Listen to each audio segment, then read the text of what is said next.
करोगे, किसी का बुरा करोगे तुम्हारा बुरा होगा, किसी का भला करोगे तुम्हारा भला होगा, किसी का अच्छा करो तुम्हारा अच्छा होगा। जन्म बर्बाद करना है तुम्हारी मर्जी, बुरे कर्म करो। जन्म सुधारना है अच्छे कर्म करो, तुम्हारी मर्जी। एक व्यक्ति ने मेरे से पूछा, महाराज जब सब कुछ भगवान के हाथ में है तो जीव जो पाप करता है ये भी जीव भगवान के हाथ में है, फिर भगवान पाप करवाते हैं, फल जीव को क्यों मिलता है? आपकी जानकारी के लिए बता दें, भगवान ने 6 चीजें अपने हाथ में रखी हैं। आपसे संबंधित 6 चीजें भगवान ने अपने हाथ में रखी हैं। हानि लाभ, तुम्हें कितनी हानि होगी कितना लाभ होगा ये भगवान ने डिसाइड कर रखा है, तुम्हारी बस की बात नहीं। जीवन मरण, कब जन्म होगा कब मरोगे ये भगवान के हाथ में, तुम्हारे में नहीं। यश कितना होगा और अपयश कितना होगा ये भी भगवान के हाथ में, तुम्हारे में नहीं। ये 6 चीजें भगवान ने अपने हाथ में रखी हैं, लेकिन इसके बाद कर्म तेरे हाथ में छोड़ दिया। पान खाना है ये तेरी मर्जी, पान मिलेगा कि नहीं मिलेगा भगवान जाने। पान खाने की इच्छा है, कर्म करने की इच्छा, कर्म तेरे हाथ में, अच्छा करो या बुरा, और जो भी कर्म करोगे वैसे ही परमात्मा तुमको फल देगा। अब सुनिए, आपको थोड़ा सा वैतरणी नदी के विषय में बता देते हैं, जिससे आप अभी जो थोड़े से अलसिया रहे हैं ना, अब सुन लीजिए पापियों की गति क्या होगी वैतरणी नदी में। बता देंगे नहीं? थोड़ा जागृत हुई है, थोड़ा आ जाइए, होश में आ जाओ, होश में। जोर से बोलना पड़ेगा। जो कोई पापी व्यक्ति जब मरता है तो गुप्तांगों से उसके प्राण निकलते हैं, और जो कोई भक्त या ज्ञानी व्यक्ति प्राण त्यागता है तब उसके जो ऊपरी द्वार हैं उनसे उसके प्राण निकलते हैं। पापी व्यक्ति, जब कोई भी व्यक्ति मरता है तो उसके पूरे कर्मों का फल मरने से पहले उसकी आंखों के आगे आता है। पूरे कर्म जो उसने जीवन भर किए हैं, जैसे भी आप अपनी टीवी स्क्रीनों पर देख रहे हैं कि मैं आपको दूर दूर तक दिख रहा हूं, ठीक ऐसे ही जैसे आपको टीवी पे सीरियल देखने की आदत है, पिक्चर देखने की आदत है, बड़े इंटरेस्ट लेते हो, जब टीवी ऑन कर लेते हो तो देवी जी चिल्लाती रहती हैं, यहाँ भी आकर चैन नहीं पड़ता आपको। जब देखो टीवी टीवी टीवी। देवियों को एक ही प्रॉब्लम है, चाहे खुद कितने भी सीरियल देखे उनसे उनको प्रॉब्लम नहीं, पर पति ने टीवी ऑन कर ली तो पति की खैर नहीं। जो यहाँ आई हैं देवी, मैं उनसे नहीं कह रहा हूँ, वो बहुत अच्छी हैं। जो नहीं आई हैं वो थोड़ा ऐसा थोड़ा करती हैं, ऐसा मैंने सुना है। यहाँ वाली देवियाँ ठीक है, खूब देखो टीवी देखो, हमें कोई लेना देना नहीं है आपसे। हरि बोल प्यारे।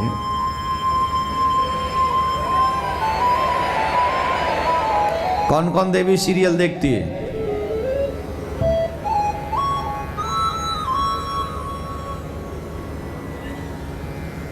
बहुत शरीफ है, यहां तो कोई सीरियल देखे ही ना।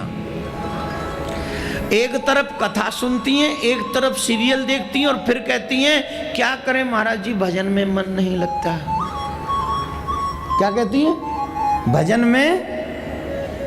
पूरे सीरियल देख देख के तो षड्यंत्र बनावत रहते कि जिठानी है कैसे नीचे दिखाऊं, देवरानी है कैसे नीचे दिखाऊं, और तो और सासू माते कैसे बदलो लूं। पूरे दिन भर नागिन बन के घूमत रहते घर में।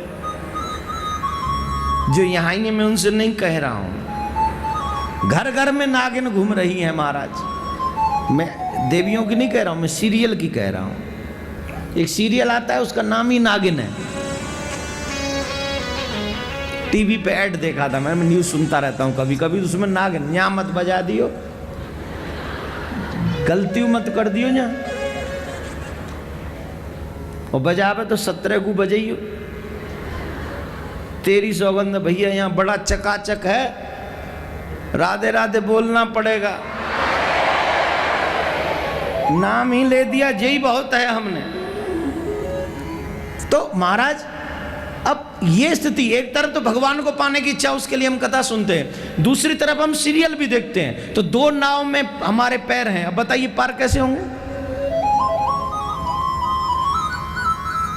जब सतो मार्गी बनना चाहते हो तो दुर्गम मार्ग जो है, जो दुरास्ते हैं, जो गलत रास्ते हैं, उनका परित्याग कर दो। जिन लोगों का मन कथा में और भजन में नहीं लगता, उनको एक सजेशन है मेरे प्यारे, हो सके तो टीवी सीरियल और मूवीज देखना बंद कर दीजिए और फिर कथा सुनते रहिए। लगातार कथा सुनते रहोगे, मन लगेगा, खाना मिलेगा, ये मेरा वायदा है।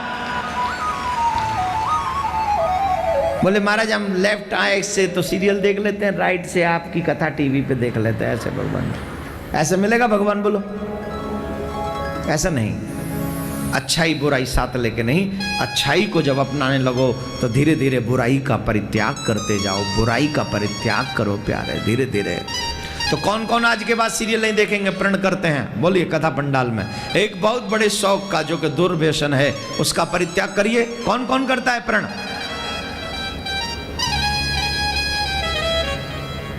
जो जो देखते हैं और वो न देखें, ऐसा प्रण करिए आज अभी। बहुत माताओं ने हिम्मत कर ली, पापी रह गए बस।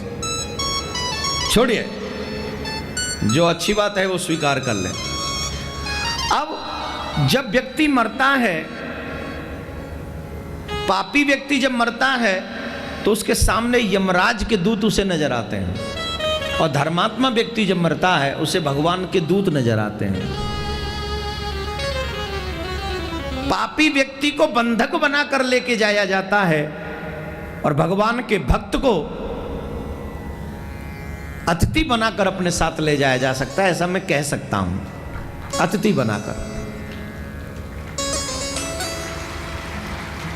आपने देखा होगा कईयों के तो मलमूत्र निकल जाते हैं प्राण त्यागते वक्त। वो यमराज के दूतों से इतने भयभीत हो जाते हैं, वो चीखते चिल्लाते बचाओ बचाओ बचाओ, लेकिन उनकी आवाज सुनने वाला कोई नहीं होता, वहां कोई भी नहीं होता, और वो चीखते रह जाते हैं। उनको ये नहीं लगता हम मर गए, क्योंकि आत्मा तो मरती नहीं। जितना ये बड़ा शरीर आपको ये दिख रहा है ना, विराट, इसको कहते हैं स्थूल शरीर, और इसी के अंदर छिपा हुआ है सूक्ष्म शरीर। जैसे यह है ना पूरा, वैसे ही अंदर भी एक शरीर है बहुत छोटा, उसको वो लेके जाते हैं यमराज के दूत, और उसे निकालते वक्त बहुत दर्द होता है। और जब पापियों को वो लेकर जाते हैं तो 100 योजन लंबी दक्षिण दिशा में जाते हैं, और दक्षिण दिशा में एक वैतरणी नामक नदी है जो 100 योजन लंबी है, और उस वैतरणी नदी में मल मूत्र पीव और मुंह से जो आप लोग करते हैं वो सब उसमें गंध होता है। पानी के नाम पे उसमें क्या है? मल मूत्र पीव, ये नासिका का सब गंध उसमें होता है। कई लोग तो मुंह सकोड़ रहे हैं, अरे महाराज क्या सुना रहे हो कथा में आज, हे भगवान ये मत सुनाओ। क्यों नहीं सुनाओ? होगा तो सुना रहा हूं, बी प्रिपेयर, तैयार रहो, सुनो ना ध्यान से एकदम। उसमें इतना गंध होता है, और ऐसे ही नहीं होता, वो गर्म होता है, खौलता हुआ। कितना खौलता हुआ ये भी बता रहा हूं। माता बहन पकौड़ी सेकती हैं, पूड़ियाँ सेकती हैं कढ़ाई में, घी कितना गर्म होता है, उससे 100 गुना ज़्यादा खौली हुई होती है वो वैतरणी नदी, 100 गुना ज़्यादा। पूड़ी को तलने में कितनी देर लगती है बताओ, पकौड़ी को बनने में कितनी देर लगती है, तो वो तो फिर हमें तलने में कितनी देर लगेगी उसमें। और इतना ही नहीं है, उसमें जो जंगली जानवर होते हैं, वो जो जंतु होते हैं जल के, बड़े बड़े विशालकाय दांतों से उसे नोचने के लिए, उसे खाने के लिए तैयार रहते हैं। यमराज के दूत जबरदस्ती धक्का मारते हैं, वो पीछे भागता है व्यक्ति और वो उसमें जबरदस्ती धक्का मार देते हैं, और वो सब ऊपर मुंह कर करके उसके आने का, उसको खाने का इंतजार कर रहे होते हैं।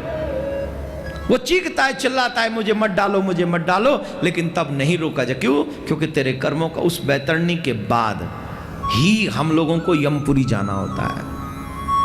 वैतरणी नदी सबको पार करनी होती है। जैसे ही वो पापी उसमें कूदता है, यमराज के दूत उसमें धक्का मार देते हैं तो फिर जो हाल होता है वो वर्णन करने योग्य नहीं। कोई हाथ नोच के भाग जाता है, कोई पैर नोच के भाग जाता है, कोई खोपड़ी अलग कर देता है, पर मर तो सकते ही नहीं। क्यों?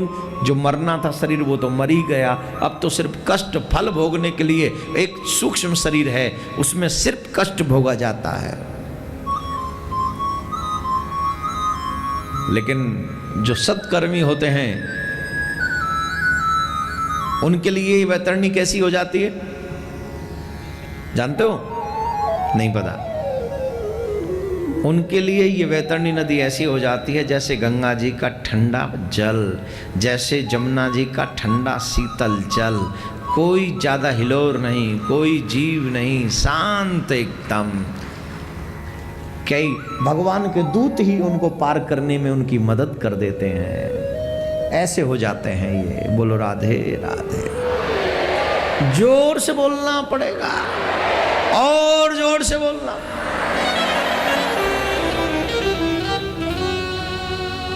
इतना सुंदर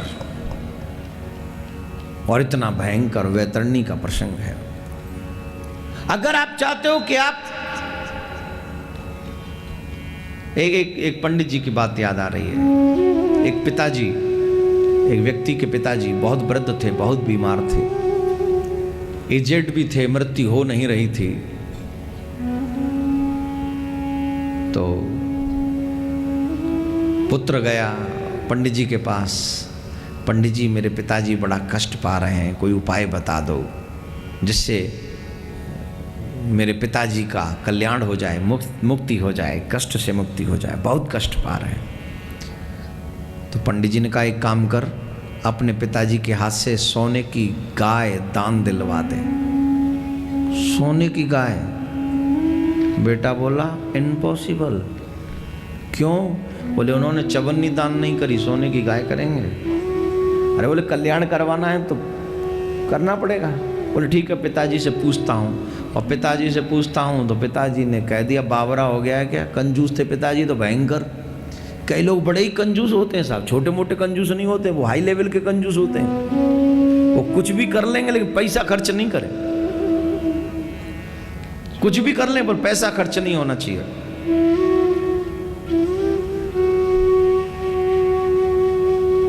पिताजी ने मना कर दिया, नहीं नहीं कुछ नहीं, ठीक है पंडित लोगों के चक्कर में मत आना, ये तो ऐसे ही उपाय बताते रहते हैं। मना कर दिया। और 10 दिन निकले और कष्ट में, पर प्राण ना निकले। और 10 दिन निकले और 10 दिन निकले, प्राण नहीं निकले, बहुत कष्ट पा रहे हैं। फिर पंडित जी के पास गए, बोले महाराज कुछ उपाय बताइए। बोले क्या उपाय बताएं?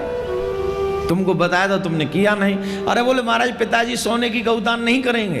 बोलते एक काम कर, तुम चाहते हो पिताजी का कल्याण हो जाए? बोले हाँ चाहते हैं। तो बोले एक काम करो, सोने की गाय पे गऊ का गोबर लगा के कह दो पिताजी को कि गोबर की गाय दान में देनी।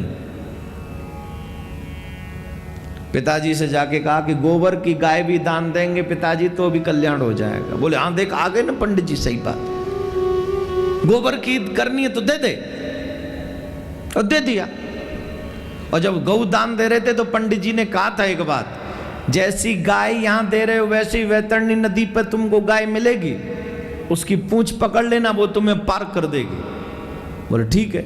इन्होंने गाय दी और गोविंदाय शांत हो गए। और साहब ये जैसे ही पहुंचे वैतरणी नदी पर तो वहां गाय खड़ी थी, वही गोबर वाली। अब इन्होंने झट पंडित जी की बात याद आ गई, पूंछ पकड़ ली। अब पूंछ पकड़ ली, नदी में वो वैतरणी नदी में चलने लगी गाय, जल की लहरें लगने लगी, जल टच होने लगा, धीरे धीरे गोबर साफ हो गया। और जैसे ही गोबर साफ हो गया गोल्ड प्रकट हो गया। और जैसे ही गोल्ड प्रकट हुआ सेठ जी की टेंशन बढ़ गई। मरे हुए सेठ जी को दोबारा अटैक पड़ गया। सेठ जी बोले अरे पंडित जी तेरो सत्यानाश जइयो, तेने तो मैं ठग लियो, तेने तो मैं ठग लियो। पंडित जी की कह रहे हैं पंडित जी तेरो कबहू भलो नहीं होए, वो पूंछ छोड़ दई। पूछ गऊ की छोड़ दई और पंडित जी को कह रहे तेरा भलो नहीं होगा, इतने में गाय आगे निकल गई। अब पंडित जी को भलो होगा बुरा पंडित जी जाने, फिलहाल सेठ जी डूब गए हम बैतरणी नदी में। ये सच है, जब आप अच्छा करते हो वही अच्छाई आपके साथ जाती है मेरे भाई बहन, वही अच्छाई आपके साथ जाती है। आप दान देते तो पंडित पे एहसान नहीं करते, ये ब्राह्मण आप पर एहसान करते हैं दान लेके, क्योंकि अगर आप दोगे नहीं तो फ्यूचर में आपको मिलेगा नहीं।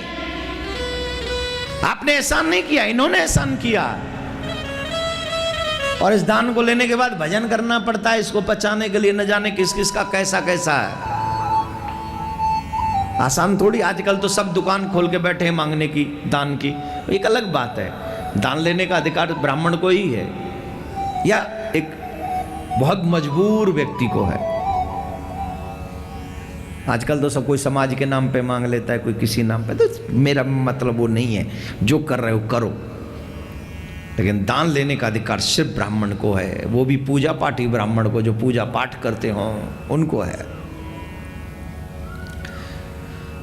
तो वैतरणी नदी से पार होना है तो अच्छे कर्म करते रहो, जिसमें वैतरणी नदी में जब हम जाएं तो हमें वहां पर कोई कठिनाई ना आए। इन प्रसंगों के साथ आगे बढ़ें एक प्रसंग की तरफ, और वो है भक्त श्रोमणी श्री प्रहलाद जी महाराज का और ध्रुव जी महाराज का। पहले ध्रुव जी की कथा सुने। सुखदेव मुनि कहते हैं, राजन महाराज मनु की संतान उत्तानपाद, जिनने 2 विवाह किए, बड़ी रानी का नाम सुनीति, छोटी रानी का नाम सुरुचि। पूज्य महाराज श्री का स्वप्न विश्व में शांति और घर घर में भगवान के नाम का वास, इस संकल्प को एक महाअभियान बनाने का बीड़ा उठाया है श्रद्धेय शांति दूत श्री देवकी नंदन ठाकुर जी ने। भौतिकता के दौर में भटक रही युवा पीढ़ी को भी अपने महाअभियान से जोड़कर उनको भी भगवत भक्ति के रस से सराबोर करने का दृढ़ निश्चय किया है महाराज श्री ने।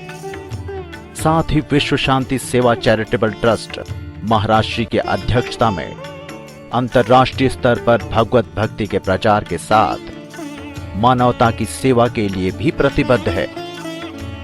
जरूरतमंदों की सहायता और विषम परिस्थिति में महाराज श्री ने सदैव सबके लिए अपना हाथ बढ़ाया है। आप भी श्रद्धेय शांति दूत श्री देवकी नंदन ठाकुर जी के महाअभियान में अपना पुनीत सहयोग प्रदान कर सकते हैं। फाउंडर मेंबर 5,51,000 रुपए, समिति मेंबर 2,51,000 रुपए, कार्यकारिणी मेंबर 1,21,000 रुपए, सहकार्यकारिणी मेंबर 51,000 रुपए, आजीवन सदस्य 1,100 रुपए। आप अपना सहयोग विश्व शांति सेवा चैरिटेबल ट्रस्ट के भारतीय स्टेट बैंक मथुरा शाखा के खाता संख्या 3088094445 में जमा करा सकते हैं। मासिक पत्रिका शांति संदेश एवं महाराज श्री द्वारा गाए हुए सुंदर सुंदर भजनों की सीडी व श्रीमद् भागवत कथा एवं श्री राम कथा के डीवीडी सेट प्राप्त करने के लिए संपर्क करें। ज्योति music company, Shanti Seva Dham, Chhatikara, Vrindavan road, Vrindavan, Mathura, Uttar Pradesh. Phone number 0735111221, 0735111331। Delhi कार्यालय C5/90, first floor, sector 6, Rohini, Nai Delhi 110085। Phone number 01147564008। Mobile 9212210143।